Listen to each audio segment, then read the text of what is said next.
Okay, this is a little demonstration on how to withdraw insulin out of a pen and out of a vial. They're a little bit different from each other. These particular needles don't have half-unit markings, but you want half-unit markings if you're using Lantus or Glargine, which is the same thing. If you move the syringe up and down, move the plunger up and down, it will spread the lubricant inside and you'll be able to shoot your cat a little bit easier. To do it with the SoloStar pen, you're going to use this as though it were the end of a vial. So loosen up the plunger, close it tightly so you're getting all the air that you can out of the syringe, put it in the end, like that, withdraw the amount that you need, plus a little bit extra. So for the average cat, they're going to go between 1 and 2 units probably when they're starting on insulin.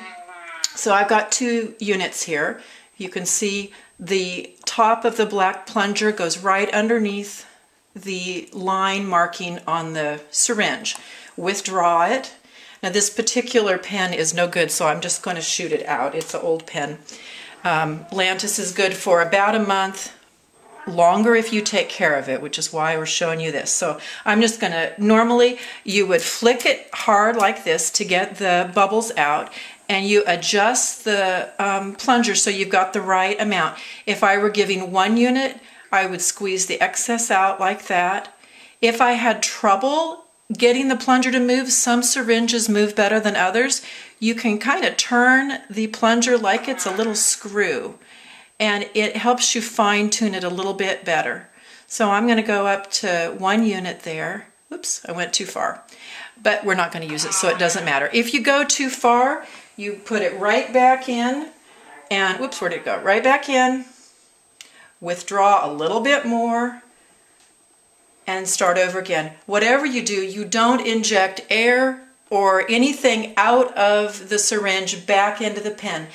The lubricant will contaminate your insulin if you seesaw the insulin back in and out of your syringe. So anyway, I'm going to squirt that out and I'm going to do the vial. So the vial is a little bit different. For the vial, you're going to inject air into the air of the bottle. That helps the not create a negative pressure. If you have a negative pressure, it will suck the insulin right back out of your syringe into your vial or into your pen.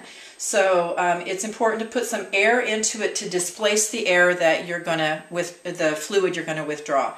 So Pumpkin has an unusual dose, so we put more in than other people. Well, I'll just do a small amount.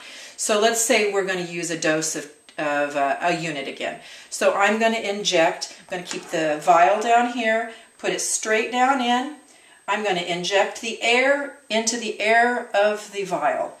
Okay? Flip it, the whole thing over, and then withdraw the amount that I need, plus a little bit extra. So I'm taking out about 2 units there, withdraw it off the top of the needle. Again, I move over the sink, flick the bubbles out. They'll rise to the top, and then you adjust your dose, going straight up. Hopefully you're pushing the bubbles, the air out, and I'm going to move it down so it's like 1 unit. Oops, so the 1 unit, I'm just right even the top of the plunger with that black line on there, and that is 1 unit.